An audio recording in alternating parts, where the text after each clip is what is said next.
लोकसभा में प्रधानमंत्री मोदी ने बोले कि जो क्वेश्चंस ऑपोजिशन यानी कि कांग्रेस पूछ रही है वही क्वेश्चंस पाकिस्तान पूछ रहा है। क्या कहीं साठगांठ है? साथ में होम मिनिस्टर साहब उनका एक स्टेटमेंट कि चिदम्बरम जो पूर्व गृह मंत्री हैं, पूर्व गृह मंत्री चिदम्बरम का उन्होंने क्लीन चिट दी पाकिस्तान को कि ये हमले पाकिस्तान की तरफ से नहीं हुए।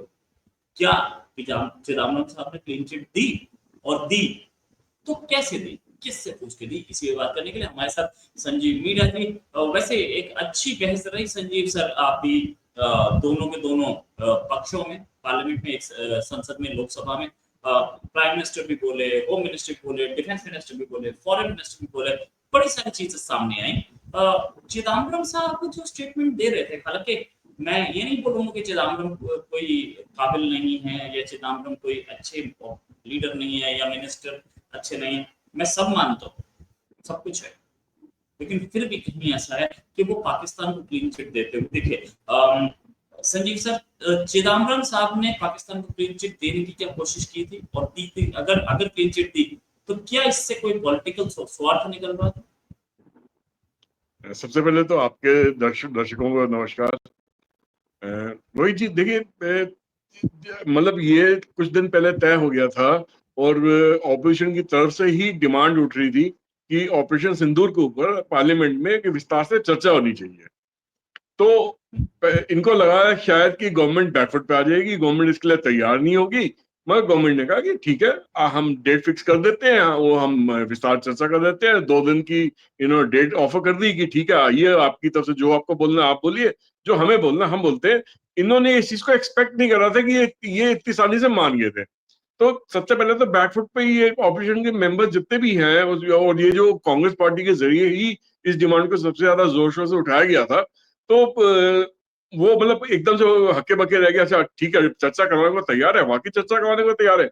तो इसे तो उन्होंने सबसे पहले जो था कि अपने अपने जो कांग्रेस के जो उस जमाने में जब कांग्रेस की सरकार हुआ करती थी, तो यूपीए के अंदर उस वक्त वो फाइनेंस मिनिस्टर की तरह काम करते थे, तो श्री पी चिदम्बरम, तो उनके जरिए उन्होंने ये स्टेटमेंट दिलवाई। और उन्होंने चिदम्बरम जी ने इस तरीके से बोला कि ये कि अमित शाह जी, मतलब अमित शाह पे भी तंज कसा, प्राइम मिनिस्टर भी तंज कसा कि भैया कि आप ये जो आतंकी हैं, आपने कहा जी पाकिस्तान के आतंकियों ने आके पहलगाम में अटैक करा था और लोगों का उनका धर्म पूछ के उनको मारा था।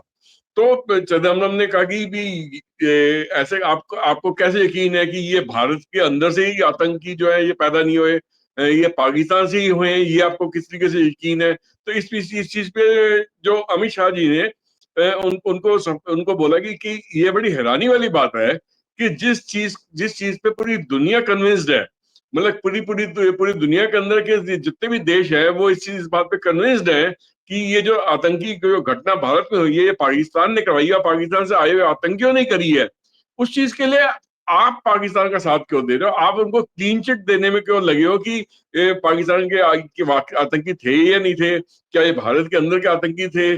तो आपको उन्होंने कहा कि भी अब इस चीज का यकीन तो कैसे दिलवाएं, क्योंकि जब तक आतंकी पकड़े नहीं जाते या मारे नहीं जाते, उनसे प्रूफ नहीं निकलता, तब तक ये मतलब आपका सवाल वहां पे बना रहेगा। तो उसी दौरान में तभी एक न्यूज और भी पीछे से आई कि हाँ, ऑपरेशन महादेव भी साथ साथ में चल रहा था भारत की तरफ से। और ये ऑपरेशन महादेव कोई छोटा ऑपरेशन नहीं था रोहित जी। ये पिछले 14-15 दिन से लगातार वो आतंकियों को फॉलो कर रहे थे, क्योंकि आतंकी लगातार वो अपनी अपनी जगह मूवमेंट कर रहे थे, अपनी जगह छोड़ के दूसरी जगह पर जा रहे थे। उनके जो सैटेलाइट फोन्स थे उनको जब वो ऑन करते थे, तब तक हमें भारत की जो खुफिया तंत्र है या आर्मी है उस सिग्नल्स को पिकअप करती थी, उसको इंटरसेप्ट करती थी और उनका एग्जैक्ट लोकेशन निकालने की कोशिश करती थी। और उसके अंदर एक एआई टूल को भी यूज करके उनका नेक्स्ट मूवमेंट कहाँ हो सकती है, किस क्षेत्र में हो सकती है, उसको ढूंढने की कोशिश करती थी। लगभग 14 दिन लग गए उनको जीरो डाउन करने के लिए। और जब जीरो डाउन कर रहा उन्होंने स्नाइपर गन से उनको एलिमिनेट करा। और जब एलिमिनेट करने के लिए मतलब करके जब उनके पास नजदीक में पहुंचे अगले दिन सुबह में, जब क्योंकि काफी डिस्टेंस से स्नाइपर गन से शूट करा था उन्हें, और जब उनके नजदीक पहुंचे अगले दिन सुबह जब रोशनी होने के बाद में, तब उन्होंने पाया कि इनके पास तो पाकिस्तानी आईडी कार्ड है, इनका जो खान पीन का जो सामान है, खाद्य पदार्थ है, वो भी मेड इन पाकिस्तान है, और भी कुछ सामान निकला। और वो जो लोग थे रेगुलर पाकिस्तानी आर्मी के टाइप के ही लोग लग रहे थे। और मतलब उनका ऐसा नहीं लग रहा था कि भैया वो कोई नए नवेले आतंकी है जिनको थोड़ी बहुत ट्रेनिंग देके भेजा गया। वो प्रॉपर ट्रेनिंग देके उनको जंगल वॉरफेयर का पता था, अपने को सर्वाइव करने का तरीका पता था, तभी इतना समय तक वो भारतीय आर्मी से अपने को बचाए बचाए रखने में कामयाब रहे। तो जब अब ये जो स्ट्राइक हुई, अब जब जब पार्लियामेंट में अनाउंस करा गया कि देखिए हमने 3 आतंकियों को ढेर कर दिया है, और ये उनके उनके यहाँ से जो पुख्ता सबूत निकले हैं, उसकी जो टेस्टिंग भी करवाई है जो आर्मी की लेबोरेटरी के अंदर में हमने, तो वो ये सब निकलेगी उसमें वो वही आतंकी है जो कि पहलगाम आतंकी अटैक में इन्वॉल्व थे। अब उसके अंदर भी इनका सवाल जवाब शुरू हो गया वहां पे पार्लियामेंट के अंदर कि ये क्या भैया कि इसका अटैक आज ही क्यों हुआ? ये तो क्या ये इसके लिए कोई स्पेशल मुहूर्त निकालना चाहिए था, पंडित से पूछ के कि अटैक आज नहीं, जब पार्लियामेंट के अंदर ऑपरेशन सिंदूर के बारे में डिस्कशन हो रही है, तो क्या स्पेशली उस दिन उसका मुहूर्त उस हिसाब से पूछ के निकालना था कि उसी दिन मारना था?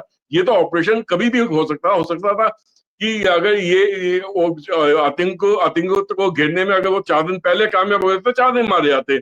हो सकता है कि ऑपरेशन सिंदूर के दौरान भी अगर कामयाबी नहीं मिलती तो शायद हो सकता है अगले 2-4 दिन बाद मिलती कामयाबी। ये तो चांस की बात है कि ये कामयाबी भी भारतीय फोर्सेस को तभी मिली जब ऑपरेशन सिंदूर के बारे में पार्लियामेंट में चर्चा हो रही थी। तो इस चीज को लेके भी बड़े बखलाए कि भी चिदम्बरम जी ने जो बात बोली थी कि क्या ये आतंकी पाकिस्तानी है नहीं है, तो वो अपने ही बात में झूठे साबित हो गए जब उनके सामने सबूत रखा गया कि देखो जी ये तो पाकिस्तानी ही निकले, और ये वही आतंकी है जो पहलगाम के अंदर जिन्होंने अटैक करा था। तो ये एक कांग्रेस की तरफ से जो एक सोची सची रणनीति है जिसमें जिसमें वो भारतीय जनता पार्टी को और स्पेशली नरेंद्र मोदी जी को घेरने के चक्कर में थी, उनको उनको एक रॉन्ग लाइमलाइट में दिखाना चाहती थी लोगों की, जनता के अंगेज में। और कहीं पे भी उन्होंने पार्लियामेंट डिस्कशन में एक बारी भी नहीं बोला कि ये जितने भी लोग जो पहलगाम में मारे गए सारे हिंदू थे। उन्होंने एक बारी भी नहीं बोला कि उनके धर्म पूछ के उनको मारा गया। बट उन्होंने हाँ इतना बोला कि हाँ जी हमने ऑपरेशन सिंदूर में गवर्नमेंट का साथ दिया, और गवर्नमेंट ने इस चीज को रोक क्यों नहीं पाई है आतंकी घटना को। उसके बारे में भी बताया कि भैया जब से बीजेपी गवर्नमेंट 2014 से लेकर अब तक आई है, पिछले 11 साल में कितने आतंकी अटैक हुए हैं, और जब जब अटैक हुआ हमने उसका जवाबी कार्रवाई करी है, चाहे वो सर्जिकल स्ट्राइक हो या एयर स्ट्राइक हो या ऑपरेशन सिंदूर के जरिए हो। और आज तो पार्लियामेंट में नरेंद्र मोदी जी ने साफ कह दिया कि ऑपरेशन सिंदूर अभी बंद नहीं हुआ है, आने वाले दिनों में इसमें और कार्रवाई होगी, और अगर पाकिस्तान अब की फिर से कोई हरकत करने की कोशिश करता है तो फिर से वो मुंह की खाएगा। और मतलब उसका जवाब हम ऐसा देंगे जिसके बाद शायद वो वापस उठ ना पाए। तो पूरी तरीके से कांग्रेस पार्टी ने नीचा दिखाने की कोशिश करी कि दिखाए कि भैया हम तो जो 26-30 लोग जो मारे गए थे हम तो उनके साथ में थे, वहां पे सिक्योरिटी फोर्स नहीं थी, ऐसा था वैसा था। मतलब उनको लाइमलाइट में दिखाने की कोशिश की शायद ये सिक्योरिटी लैब्स था। मगर नरेंद्र मोदी जी ने आज पार्लियामेंट में ये प्रूव कर दिया कि भैया सिक्योरिटी लैब्स की बात आप कर रहे हो, जब आप लोग खुद गवर्नमेंट के अंदर थे तब उस दौरान पे हर दूसरे दिन कोई ना कोई अटैक होता रहता था, और आपके अंदर दम नहीं था कि उस आतंकी घटना को रोकने के लिए फ्यूचर में फिर से ना हो आप पाकिस्तान पे किसी किस्म का कोई एक्शन ले लो। आपने मोस्ट फेवर्ड नेशन का उनको स्टेटस दे रखा था। आपने जो पानी हिंदुस्तान को मिलना चाहिए था उसमें 80% पानी जो नदियों को उनको दे रखा था। आप उनके साथ उनके उनके सारे जो आर्टिस्ट थे उनको भारत के अंदर शरण दे रखी थी, हिंदी फिल्म इंडस्ट्री के अंदर या और भी सब जगह पे वो आके आराम से काम करके पैसा कमा के जा सकते थे। स्पोर्ट्स एक्टिविटी दुनिया भर की चल रही थी, कल्चरल एक्सचेंज दुनिया भर का चल रहा था, मैन टू मैन कॉन्टैक्ट दुनिया भर का बना पड़ा था, और व्यापार भी चल रहा था।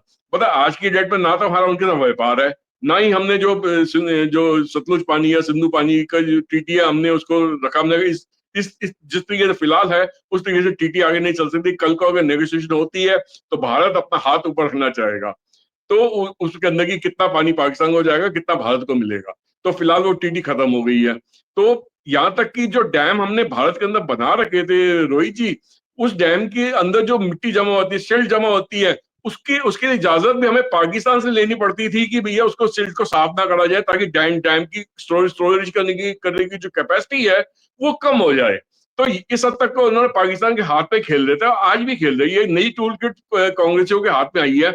इसका हो सकता है पीछे जो पूरा पूरा जो फाइनेंसिंग है या इसके पीछे जो दबाव है, हो सकता है चाइना का हो, मगर पाकिस्तान के नैरेटिव जो है ये कांग्रेस पार्टी क्यों लेके चल रही है, इसका क्या मकसद है, क्यों इस तरीके से बोलती है। मतलब कांग्रेस को आज की डेट में शायद मुद्दों की कमी पड़ गई है कि वो पार्लियामेंट में आके सकारात्मक तरीके से किसी भी चीज पे डिबेट नहीं कर सकती, सिर्फ रूलिंग गवर्नमेंट पे इल्जाम लगाने हैं और ऐसे मुद्दे लेने जो आपके दुश्मन देश के हैं।